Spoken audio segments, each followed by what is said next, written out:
a correnteza da certeza de um futuro melhor. E aí, galera do sétimo ano, tudo bem? Professor Cristiano, mais uma tarde aqui junto com vocês. O tempinho hoje como é que está aí? Nublado? Aquela chuvinha marota, gostosa caindo?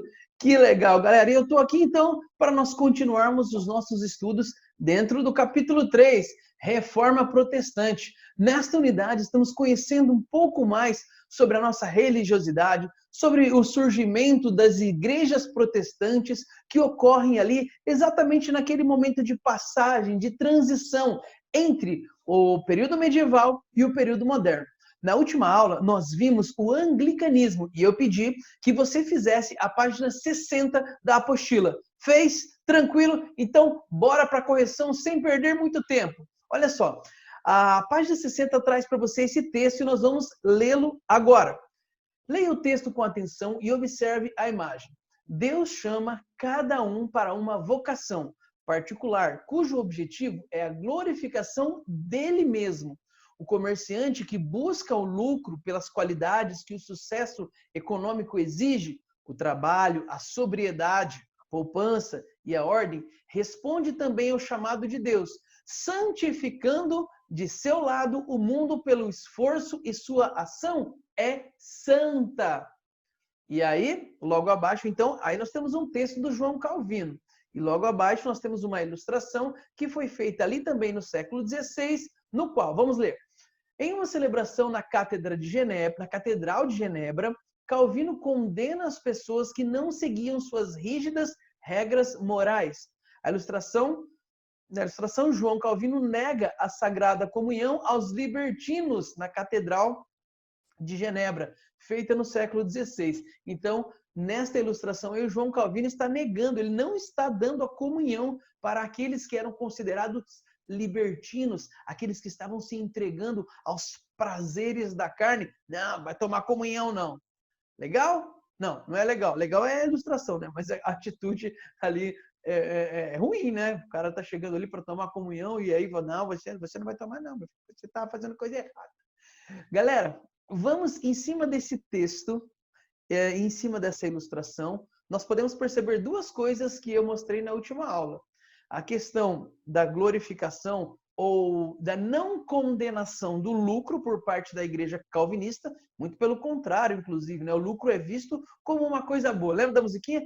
O lucro não é ruim, o lucro é coisa boa, e se você é rico é porque Deus te abençoa.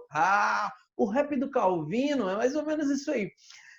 Então, por um lado, o texto mostra essa exaltação do lucro como um sinal da bênção de Deus. E, por outro lado, a ilustração mostra o controle rígido que o calvinismo exercia sobre a população. Lembra? Eu disse que jogos, festas, muitas vezes eram proibidos. O calvinista era chamado, então, a levar uma vida mais regrada. Vamos para a primeira questão, então? Número 1. Que características do calvinismo podemos encontrar no trecho? Que relação essas características estabelecem com a ilustração? Basicamente, o que eu acabei de mostrar aqui para vocês. O texto mostra para nós aí uma relação diferente com o lucro, diferente daquela proposta pela Igreja Católica anteriormente, onde o lucro era condenado como algo ruim, algo que iria levar você para o inferno. Agora não. O lucro é visto como coisa boa, como um sinal da bênção divina. E se você trabalha, se você se dedica de maneira honesta, você glorifica a Deus com o seu trabalho e com o seu lucro. Essa é a visão do texto. E, como eu disse, a legenda nos ajuda a compreender a ilustração, onde o Calvino ele está dizendo, se você não leva uma vida regrada, se você leva uma vida entregue aos prazeres, então você não pode participar da comunhão. Resposta sugestiva para você. Cada pessoa tem uma vocação escolhida. Isto é, predestinada por Deus. O trabalho é uma forma de glorificar a Deus. O lucro e o sucesso econômicos não são condenados. A poupança, a ordem e o esforço são valorizados conforme as rígidas regras morais. O trabalho do comerciante é santificado. Essas regras rígidas, ação de esforço e disciplina, eram cobradas de seus seguidores que podiam ser julgados, como a ilustração retrata. Então você precisava andar aí na linha, caso contrário você seria julgado, condenado, não poderia participar ali então do sacramento, não poderia participar da comunhão, não poderia participar da igreja. Beleza? Questão de número 2, ainda na página 60 da sua apostila. Em relação ao calvinismo, responda aos itens. Quem é o seu principal líder? Fácil demais, não é? Fácil demais, essa aí não se refere ao calvinismo. Quem é o principal líder? João Calvino, que era, não se esqueça, ele era um teólogo cristão francês, mas ali na França ele acaba sendo perseguido quando ele se converte ao protestantismo. E aí ele acaba indo então para a região da Suíça, onde as suas ideias são muito bem aceitas. Questão B. Onde essa religião começou a se desenvolver? Já dei um spoiler, né? Em que região ali? Onde? Na Suíça. Genebra, principalmente, na cidade de Genebra, na Suíça. Letra C. Qual foi a classe social predominante no início de sua história? Burguesia. A burguesia apoia grandemente as ideias do João Calvino. Até porque essas ideias vinham ao encontro dos anseios da burguesia, que estava ganhando dinheiro, mas estava insatisfeita com a maneira como a igreja condenava o lucro conseguido pelos burgueses. Letra D. Identifique a principal teoria defendida pelo seu líder, a teoria da predestinação. A predestinação, de acordo com essa teoria, Deus escolhe alguns para a salvação e outros para a perdição. E se você trabalha, se você tem lucro, então esse lucro mostra que você é um escolhido por Deus, que você vai ser salvo. Meus queridos, corrigimos então fácil, não é? Foi tranquilo, veja, não é tão difícil. Você precisa prestar atenção, ler a sua apostila. Se tiver alguma dúvida, entre em contato comigo e eu tento te ajudar. Legal? Vamos para uma revisãozinha aqui dos principais pontos abordados na aula anterior. Vamos lá, então? Junto comigo? Presta atenção aí. Se você ainda está com algumas dúvidas, presta atenção. Olha só. A primeira divisão que nós temos dentro da Igreja Católica, uma divisão assim forte, acontece no ano de 1054. Eu me lembro que ontem, naquela aula ao vivo que nós fizemos, eu passei ali o quiz para vocês e muitos erraram essa questão, dizendo que a Igreja Católica Ortodoxa ela surge como fruto da Reforma Protestante. Nananina, não. A Igreja Católica Ortodoxa ela surge ainda no século XI, dentro desse contexto, desse momento aí chamado Cisma do Oriente. E esse cisma ocorre por questões teológicas e afastamento também. A igreja que se desenvolve dentro do Império Bizantino, ela acaba tendo uma outra visão no que se refere à própria figura de Jesus Cristo, a questão das imagens. Os católicos ortodoxos não aceitam essa questão das imagens, que tinha se tornado cada vez mais usual na igreja do Ocidente. Então, essas disputas religiosas acabam provocando, no ano de 1054, o chamado cisma. Dentro da Igreja Católica Apostólica Romana, quem vai continuar sendo líder? O Papa. E a sede da Igreja? Roma. Por outro lado, na Igreja Ortodoxa, que vai dominar principalmente o Oriente da Europa, nós temos ali os patriarcas como os líderes da Igreja. E temos algumas cidades como cidades principais. Legal? Então essa é a primeira divisão aí. Não se esqueça, ela ocorre muito antes do século XVI. Outro elemento importante para nós destacarmos também é que essas contestações ao poder da igreja não começam no século XVI. Outros grupos também, mesmo dentro da Idade Média, começaram a questionar o materialismo exagerado da igreja, que, de acordo com esses grupos, cada vez mais se afastava das questões espirituais e estava muito mais preocupada com as questões materiais. Tinha mais preocupação em enriquecer, tinha mais preocupação em aumentar o seu poder político do que propriamente com a salvação dos seus fiéis. E isso incomodava alguns desses grupos, que percebiam também que alguns padres, alguns bispos estavam ali se envolvendo de maneira incorreta com pessoas do sexo oposto. E lembra, a igreja defende o voto de castidade. Isso não estava acontecendo. Existia uma decadência moral assim, ligada a diversos elementos, não apenas essa questão sexual, mas a outros elementos também dentro da igreja. E estes grupos estão questionando isso. Estão questionando alguns dogmas da igreja, algumas crenças que eram estabelecidas e passam a ser perseguidos. Lembra, eu citei para vocês, a apostila traz também como exemplo ali os cátaros, os lollardos, os valdenses, os hussitas. Então são grupos que estão questionando a igreja, mas que não conseguem alcançar o seu objetivo. Pelo contrário, são perseguidos, muitos são queimados e mortos.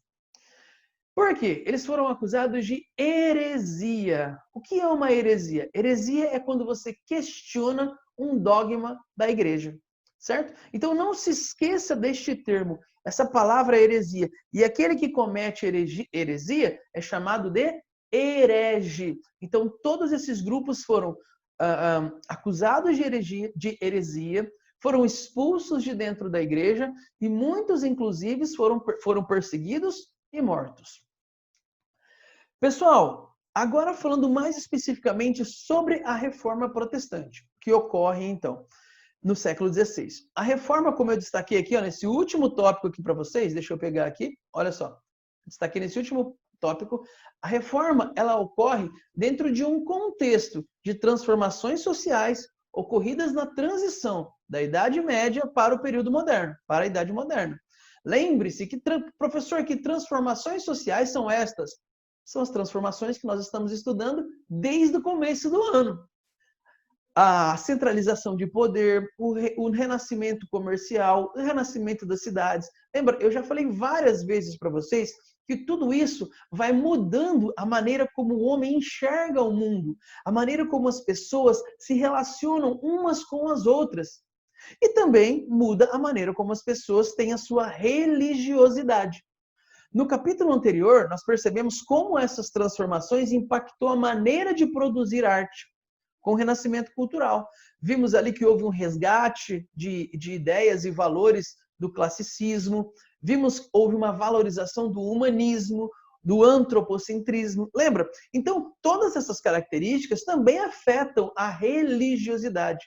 Pessoal, é importante vocês lembrarem que, apesar de nós estarmos dividindo os assuntos por capítulos, o ser humano ele é completo, certo? Aspectos culturais influenciam a nossa religiosidade e vice-versa. Então, a reforma protestante que ocorre nesse momento, na verdade, é um desenrolar de todas essas transformações sociais que estão ocorrendo neste momento. Legal? Vamos dar uma olhadinha aqui agora nos principais elementos de crítica, então, no início do século XVI. Quais são os principais pontos que vão ser criticados pelos reformadores? Então, primeiro elemento que precisa ser destacado é o fato de que a igreja não acompanhou essas mudanças de mentalidade. E eu citei como exemplo aqui para vocês, olha só, o lance da usura. Então, você tem um renascimento comercial intenso, você tem uma burguesia que se torna cada vez mais poderosa, que está buscando ascensão política, ascensão social, e a igreja condena o lucro. Então, é óbvio que esse grupo começa agora a sentir um certo desgaste no seu relacionamento com a igreja.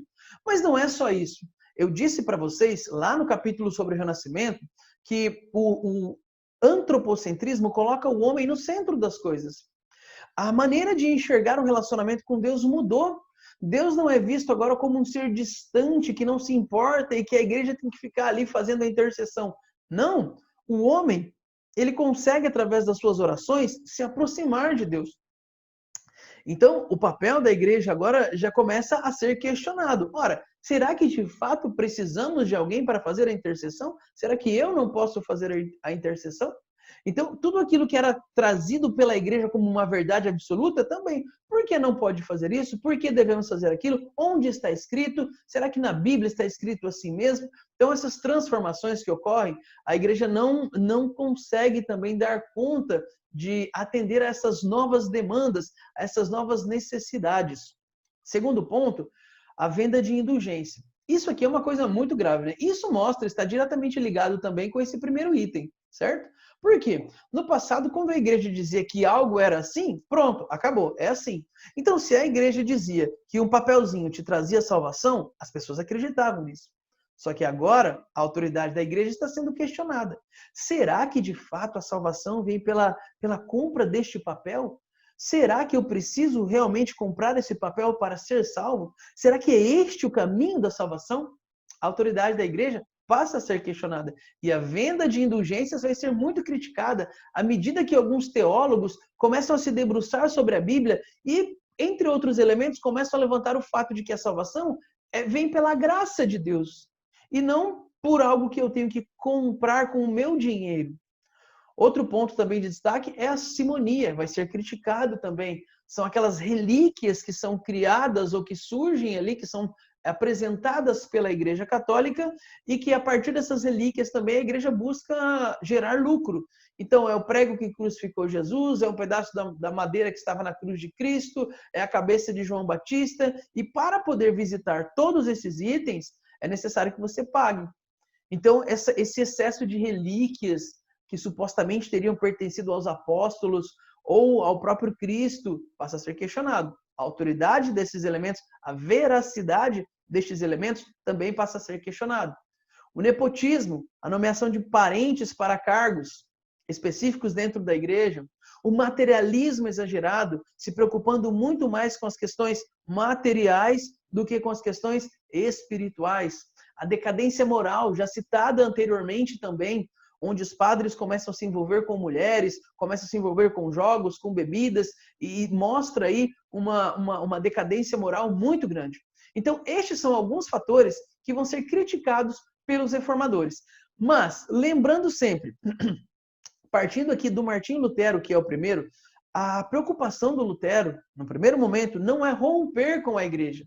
A preocupação é exatamente reformar a igreja, mostrar os erros da Igreja Católica e não provocar esse rompimento.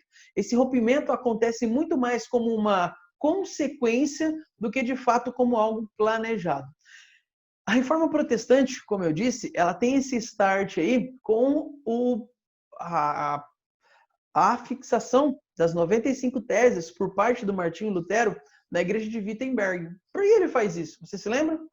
Em 1517, então, a igreja vai até Wittenberg, a igreja católica vai até Wittenberg e monta ali toda uma estrutura para poder vender indulgências.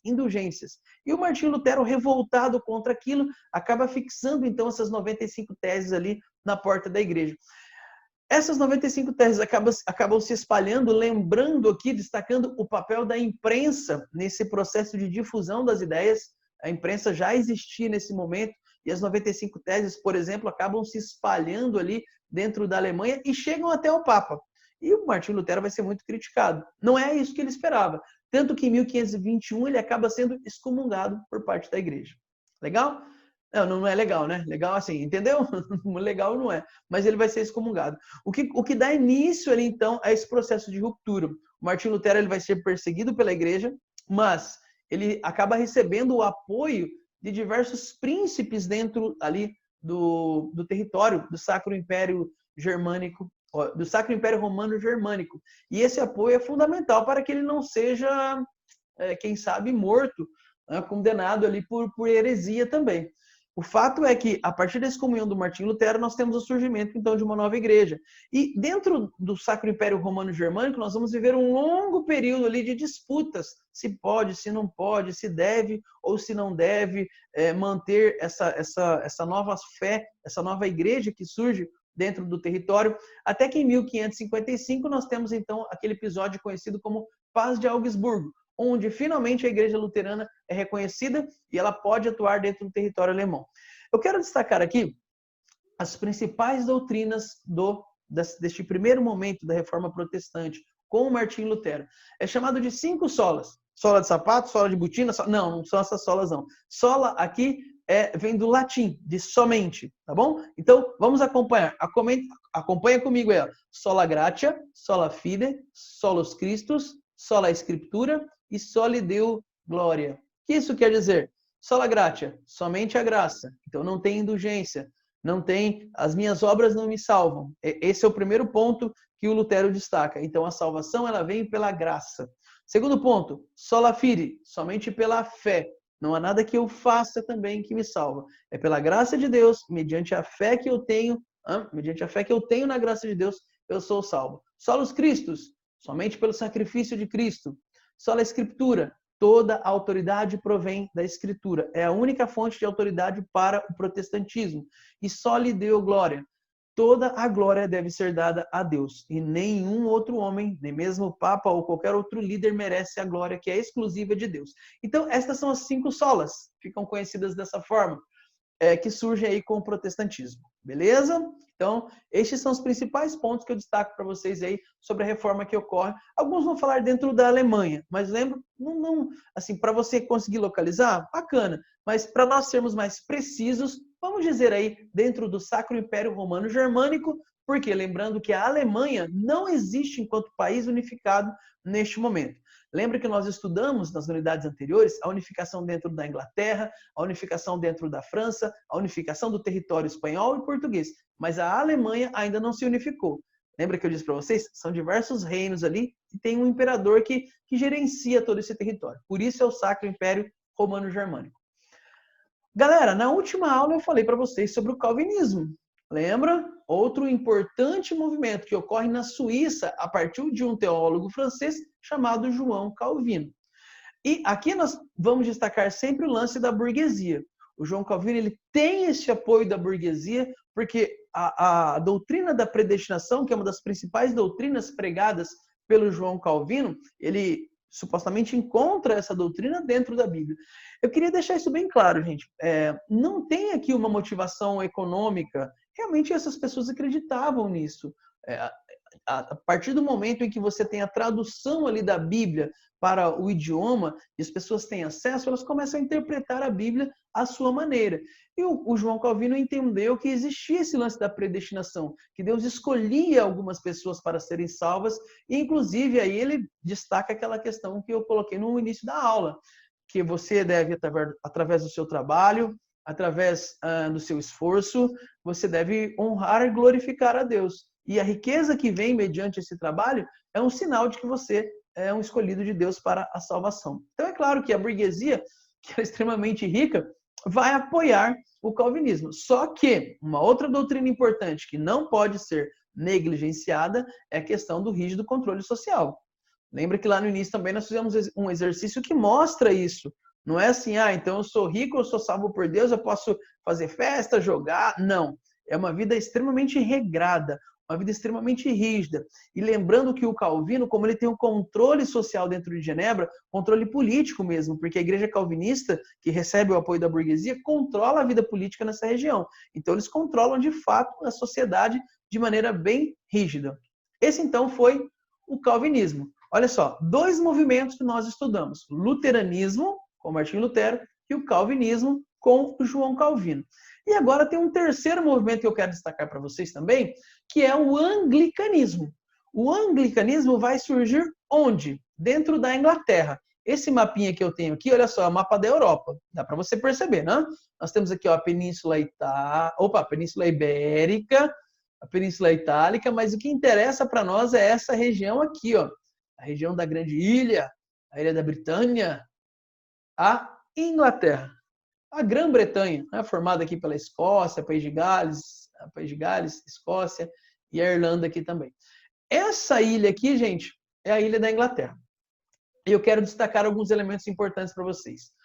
O anglicanismo ele tem uma característica um pouco diferente do luteranismo e do calvinismo, porque ele tem também uma forte motivação política. Não que os demais também não tivessem, tinham também, mas aqui a motivação política ela é bem forte. Então, vamos relembrar. No início do século XVI, inicia-se um processo de tradução da Bíblia para o alemão. Esse costume aí, ele vai ser levado para outras partes também. Existe um esforço agora em traduzir a Bíblia. Então, existem mais pessoas que estão tendo acesso à Bíblia na sua língua local. Nós temos uma mudança de mentalidade. As pessoas já não estão mais com tanto medo de serem expulsas da Igreja Católica, porque a Igreja Católica não é o único caminho de salvação. A partir do momento que existe essa interpretação, essa ruptura, parece agora que existem outros caminhos. Inclusive, você viu ali o Lutero dizendo que o único caminho para a salvação é o sacrifício de Jesus Cristo, e não a Igreja Católica. Então, o poder da Igreja ele está literalmente sendo questionado. E as pessoas não fazem mais tanta questão de serem expulsas da igreja. Então, se eu for expulso, existem outros caminhos possíveis. É claro, gente, nós não estamos falando aqui de todo cidadão comum. Essas boas novas, essas notícias, como eram chamadas na época, elas demoram para chegar em todas as partes da Europa, mas os grandes governantes já têm acesso a tudo isso. E esse camarada aqui é o Henrique VIII. O Henrique VIII é o grande responsável pela reforma anglicana, pela criação da igreja anglicana. Inclusive, olha só, se você olhar aqui atrás, eu tenho a Catedral de Westminster, é ela que ilustra a nossa aula de hoje, uma catedral anglicana. E por que eu coloquei essas muitas mulheres aqui? Bom, o Henrique VIII, ele teve 6 casamentos. Ele casou com diversas mulheres. A Catarina de Aragão, a Ana Bolena, a Jane Seymour. Mas o que conta para nós, o que realmente é importante para nós, são esses 2 casamentos aqui. Mais especificamente, o primeiro com Catarina de Aragão. Porque é ele que vai motivar o início da igreja anglicana. O que acontece? Em 1509, o Henrique VIII, ele se casa então aqui com a Catarina de Aragão, tá? 1509. Ela vai ter 5 filhos. 5. Todas mulheres, são todas mulheres. Só que desses 5, apenas uma sobrevive, que é a Mary Stuart, que vai se tornar rainha no futuro também. Acontece que quando a Catarina de Aragão já está com uma idade avançada, o Henrique VIII se preocupa, porque ele pensa o seguinte: ela não me deu um filho homem, um herdeiro, alguém para continuar a minha linhagem. E isso é um problema dentro desse contexto. E aí, galera, ele resolve então se separar da Catarina de Aragão. Só que é o seguinte, o relacionamento entre o Henrique VIII e a Igreja Católica já não era muito bom. Porque o rei, dentro daquele contexto de centralização de poder, ele buscava limitar o poder da Igreja Católica dentro do seu território. Então, o rei acabava nomeando bispos, nomeando padres para determinadas paróquias. Então, existia uma certa rivalidade ali. O relacionamento já não estava bom. Diante disso, quando o rei pede a anulação do seu casamento, porque ele afirma o seguinte, claro, a principal motivação é porque ele não teve um herdeiro. Ele queria se casar com outra pessoa para poder ter um herdeiro. Mas ele afirma que o seu casamento não era válido, porque quando ele se casou com a Catarina de Aragão, ela tinha sido viúva e tal, não sei o que, enfim. O Papa não aceita e o Papa não faz a anulação do casamento. Resultado disso, o Henrique VIII agora já não tem mais aquele medo de ser excomungado da igreja, tal, não sei o que, existem outros caminhos, ele acaba rompendo o relacionamento com a igreja. Ele vai confiscar as terras da igreja dentro da Inglaterra. E aí o Papa vai excomungar o Henrique VIII. Só que ele não está nem aí com isso. Em 1534, o parlamento inglês vai promulgar, então, o ato de supremacia. Por que o ato de supremacia é importante? O Henrique VIII agora vai ser considerado o chefe supremo da Igreja da Inglaterra. A palavra anglicano vem de anglo, e anglo está ligado a inglês. A inglês. Nós somos anglicanos, anglo está ligado a inglês de Inglaterra, enfim. Ou seja, seria mais ou menos como a Igreja da Inglaterra. Então, neste momento, a Inglaterra passa a ter uma igreja nacional, uma igreja própria. E o rei da Inglaterra vai ser o dirigente desta igreja. Todas as propriedades da igreja, eu destaquei aqui para vocês, olha só, são confiscadas. E surge, então, a igreja anglicana, a igreja da Inglaterra. Então, é dentro desse contexto, por isso que eu disse para vocês, reparem que quando nós falamos do luteranismo e do calvinismo, você pode concordar, você pode discordar, mas as questões envolvidas ali são basicamente questões teológicas. Tem um apoio, é óbvio, da burguesia, dos príncipes dentro do Sacro Império Romano, Germânico, mas você tem, num primeiro momento, uma intenção teológica, uma interpretação bíblica. Aqui dentro da Inglaterra, você tem muito mais uma questão envolvendo outros tipos de interesses políticos que acabam motivando este rompimento. Mas dessa forma surge então a igreja anglicana, atualmente, que permanece na Inglaterra até os dias atuais. Boa parte dos ingleses são anglicanos, ou a igreja anglicana é a igreja oficial dentro do território inglês. Beleza? Galera, dessa maneira eu vou parando por aqui. Tem uma atividade para vocês fazerem. Vimos então hoje, olha só, os 3 principais movimentos: luterano, calvinista e anglicano. Na próxima aula, nós vamos trabalhar com a Contra-Reforma, que é a reação da igreja diante destes movimentos. Faça a sua tarefa, na próxima aula nós continuamos, beleza? Grande beijo no seu coração e até lá. Tchau! Novos mares, horizontes, aonde quer chegar. O que quiser, tudo alcança, basta acreditar. Novos tempos de mudança, com o pé no chão. Mergulhando nos estudos, acha a solução. O amanhã não é um mistério pra quem leva a sério. Siga a correnteza da certeza de um futuro melhor.